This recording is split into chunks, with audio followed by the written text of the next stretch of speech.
here's the result, and it involves probability.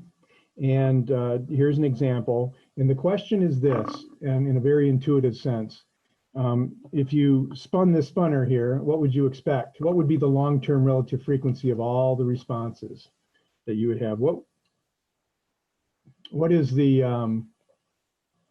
kind of the average spin is another way to think about it, long-term relative frequency, or what would be the average spin over time?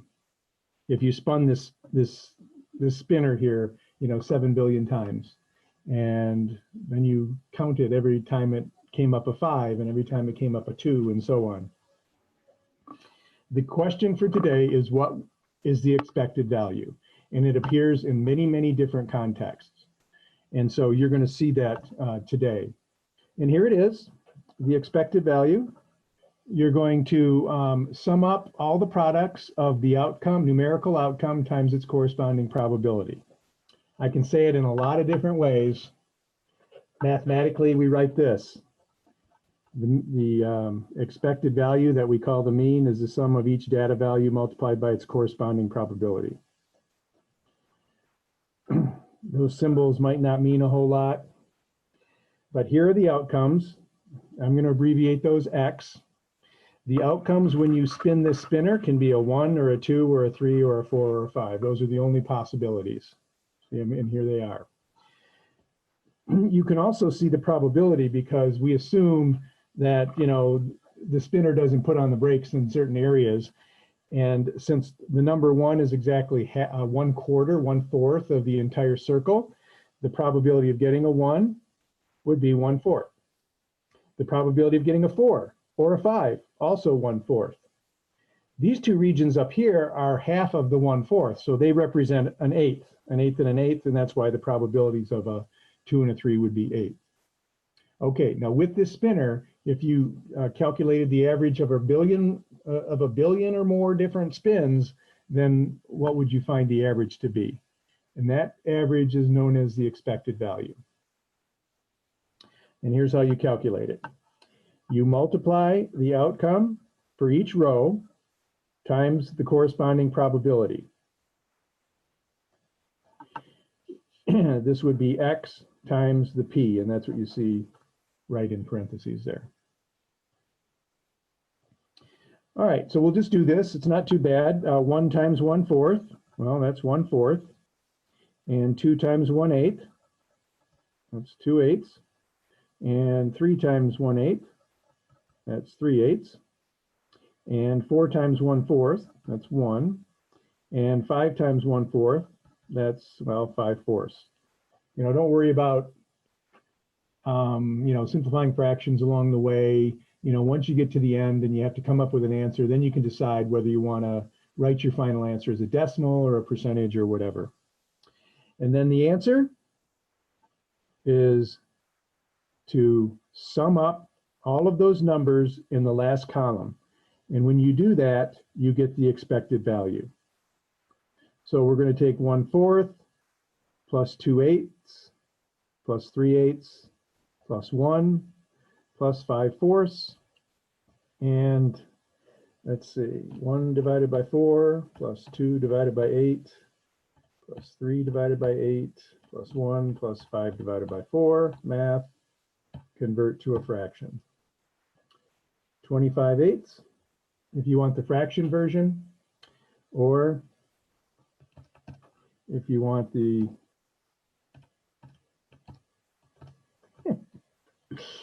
okay, all right, that's the one I want.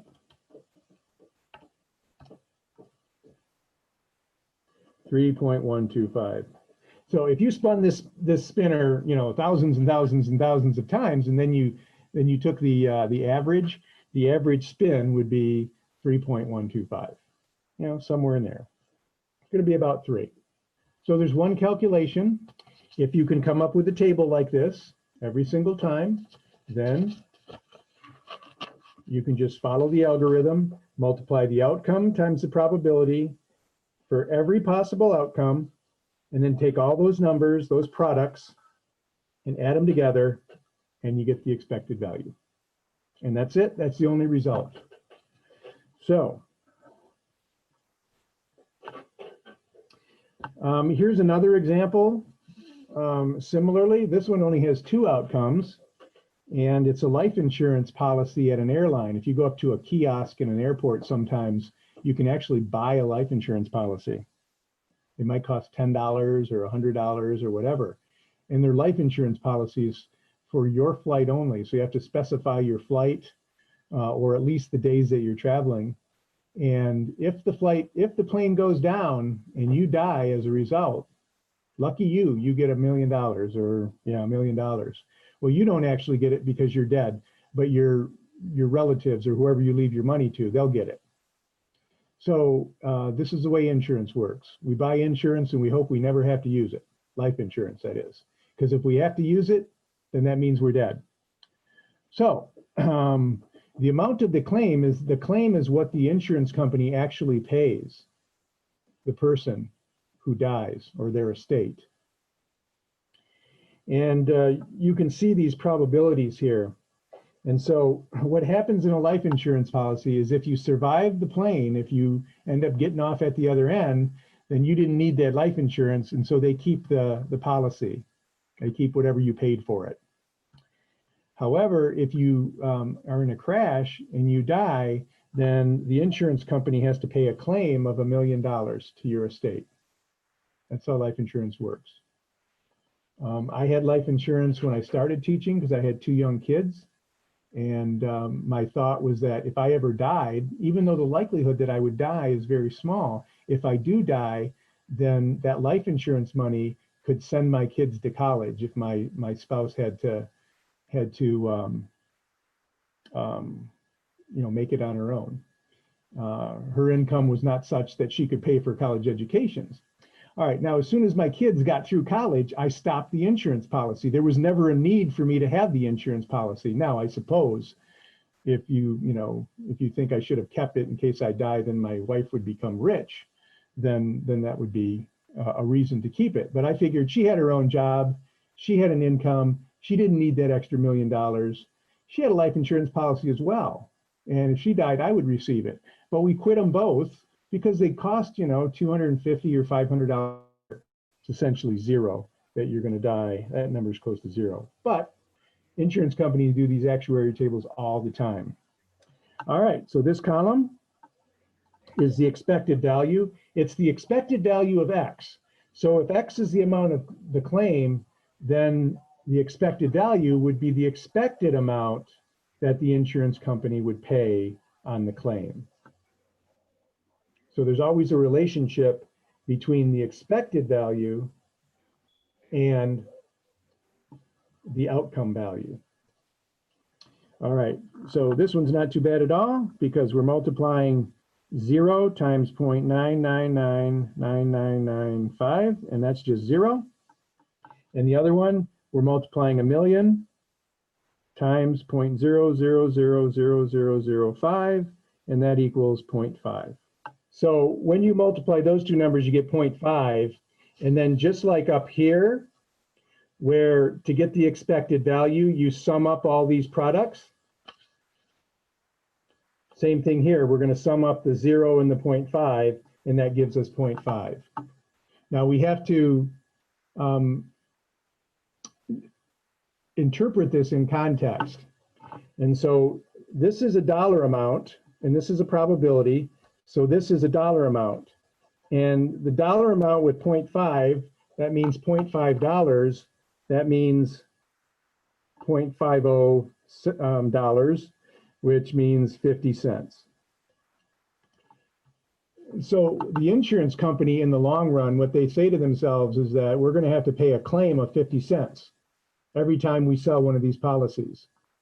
So that would be the cost of the policy. And so the question is, what should they sell the policy for so they make $9.50 for each policy? If 50 cents on average is going out for every policy, how much has to come in so that they make $9.50? That makes sense? A question? Does the question make sense? Yeah. Yep. All right. So if you look at the insurance company's perspective, this 50 cents is negative because that's cash out. They've got to pay this. What should cash in be so that they make $9.50? $9.50. It'd be $10, right? Very good. $10 in, 50 cents out, so then they make $9.50 on every time they sell a policy. So what this means to the consumer is that when they go up to this kiosk to buy this insurance, it only costs them $10 for $1 million policy. The insurance company still makes $9.50 every time a policy is sold. All right, they wanted you to interpret it. So in this case, it's what the insurance company can expect to pay out every time they sell one of those policies. The good news is that they're taking in $10 for everyone, so net it's going to be a net increase of $9.50. Okay, I grabbed this one from the notes in Newton, so it'll probably look familiar to you. But the goal is to, with all of these, is to create the table.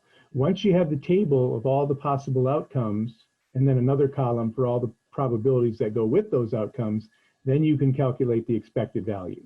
Okay, so let's read this one together. A bag of marbles contains 2 gold and 10 silver and 30 black.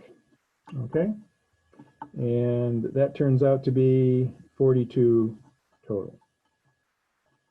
So there are 42 marbles in a bag, and those are the colors. All right, so you're randomly going to select a marble from the bag. This is a game. If it's gold, you win $5. If it's silver, you win $2. And if it's black, you lose $2. So what is the expected value if you play the game? Express negatives or losses as negatives, and do not include the dollar sign in your answer. Round to the nearest cent. I think they just say don't include the dollar sign. We're going to include the dollar sign, but when you report the answer, they probably don't want you to do it because the system won't grade it correct if you include the dollar sign. All right, outcome. All right, so you're going to select one of these 3 colors: gold, silver, or black. Now already I'm adding another column, right? But the column is just to describe the rows. What we need is the outcome column and the probability column. And then this 3rd column over here, we're going to multiply each one of the numerical outcomes by the corresponding probability. So this is what we're after. And then we're going to sum up the numbers in this last column.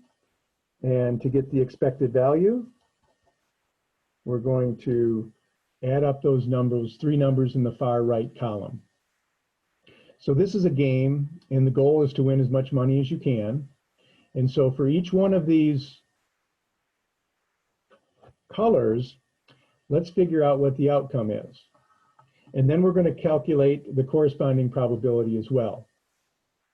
All right, let's go back and read the problem. Bag of marbles, blah, blah, blah. Okay, so you play the following game. The last thing I said was that we're going to let X, these outcomes, be your winnings. So if you select gold, then you win $5. So your winnings, if you select gold, would be +5. You would make $5. We'll indicate your winnings with pluses and your losses with minuses. And if you get a silver, you win $2. That's what it says here. Now, if it's black, you lose $2. And so we'll indicate a loss of $2 with a -2. So you can see how you get these outcomes in here. It really has to do with the information that they provide up here in the stem of the problem. Now, the next thing we have to calculate, you're only going to select one marble. So what's the probability of selecting a gold? If you're going to select one marble from this bag that contains 42. All right, there are 2 golds. All right, thanks Veronica and Anna, Isabella. You guys are all correct in the chat. 2 out of 42. And what do you think those next two probabilities are then? The next two probabilities in this column. Probability of getting a silver. There are 10 silvers possible that we would select out of the 42 marbles. And for blacks, there are 30. And so the likelihood that we would select the black 30 out of 42, yes. All right, and then we've got all the probabilities and the corresponding outcomes. So we're just going to multiply, and you can decide, how you want to write these answers over here. We know that we're just going to write these products, and then we're going to add them all together. So there's really no need to simplify along the way because your calculator can do all the heavy lifting for you there. And it's just going to look like this. 5 times, if you want to put the fraction in parentheses, you can do that. 5 times 2/42 plus 2 times 10 divided by 42. And then we've got plus -2 times 30 divided by 42.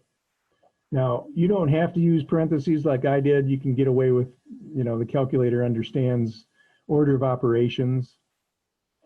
And as a matter of fact, I think you need absolutely 0 of those parentheses, and you'll still get the right answer. All right. What in the world does this mean? Now, I recognize this to be, is that 5/7? Yeah, 5/7. But not -5/7 doesn't mean anything in this context because this is money. So we have to interpret this number. It is a dollar amount. And so it's approximately equal to 71 cents, 71.5 cents. And it's also negative. So the way that we're going to interpret this is that we can expect to lose about 71 cents every time we play the game. Now, all casino games, all games of chance are always in the favor of the casino. So if you could actually calculate the expected value of every single casino game that exists, and they're all negative because you can expect to win a negative amount. That means you can expect to lose. The more you play at a game at the casino, the more you're going to lose on average. Of course, there are people who get lucky, but I hate to tell you this, but it's just not going to be you. It's the luckiness happens to other people, right? And I can say that because it's so unlikely that people win big sums of money that somebody will, but the average person just will not. So you can play this game if it's fun for you, but just keep in mind you're going to lose about 71 cents every time you do it. Now, it could be the case that you play this game and you select a gold the first 2 times you play it. Well, you've got 10 bucks in your pocket. You should walk away. Okay, why don't you try number 6? All of these problems from this section on expected value are going to be similar to this. You start with a kind of a word problem. If they don't give you the table, then you're going to have to create the table because the table helps you to calculate the expected value. I'm purposely not talking here, so don't think I'm fading out. Yeah, when you play these games of chance, you think that your goal is to win money, and so you want to figure out how much you win or lose on each one of the possible outcomes. And then when you calculate the expected value, it's the expected amount that you could that you would earn playing this game. Okay, let's take a look. Barry plays a dice game for $1 per roll. So for this one, he actually has to pay the $1 up front. And if he doesn't win, he loses his bet. He loses the $1. If he rolls a 6, That's one possible outcome. The win is $3, and if he rolls a 5, the win is $1.50.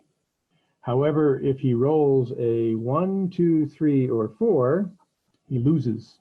All right, now this one, it actually costs $1 to play. So when we're figuring out the amount of his winnings, we have to figure out when we have to start with -1 because it costs $1 to play, and that's going to leave your pocket no matter if you win anything or not. So it costs $1. If he rolls a 6, he's going to win $3. If he rolls a 5, he's going to win $1.50. And if he rolls one of these other rolls, he wins nothing or he loses his bet. Yeah, I mean, if you go buy an instant lottery ticket and it costs you $2 for the instant lottery ticket and you win 10 grand, they're just going to give you the 10 grand. They're not going to refund your $2. You've lost that $2. And that's what's going on here. So 2, 50 cents, and -1. Those are the three values that you want in the outcome. All right, and you know a little bit about dice. There are 6 outcomes. So the probability of rolling a 6 is 1/6. The probability of rolling a 5, 1/6. And the probability of rolling a 1, 2, a 3, or a 4, since that's 4 possible outcomes out of the 6, you're going to get one of those numbers with probability 4 out of 6.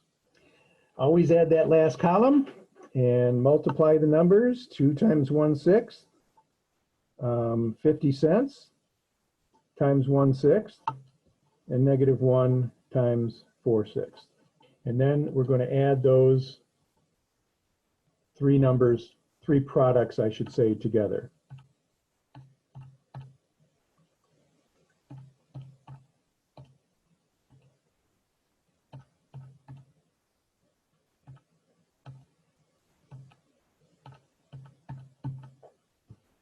And there it is, -0.25. So what this means is that for this game, if you play it over and over and over again, you could get lucky and roll some 6s, a bunch of 6s, and and win $2 a bunch of times. But on average, you can expect to what? Lose a quarter. On average. So if you play this 1,000 times, this game, you'll have some winning streaks and you'll have some losing streaks. But when you count it all up after those 1,000 plays that cost you $1,000, you can expect to lose 25 cents for each one of those 1,000. So you can expect to lose $250, 25 cents for each of the 1,000 on average. You'll win some 2s, you'll, roll some 5s, roll some 6s and do some winning, but you'll also roll those other rolls and do a lot of losing. So in the long run, we can expect to lose 25 cents for each roll of this game. All right, so there are just numerous applications for this expected value. And so you've seen a huge variety of those, not a huge, but several different applications of this. And you'll probably see more different contexts. But read the problem, make sure you understand it, create the table, and then do the calculation, which is always the same.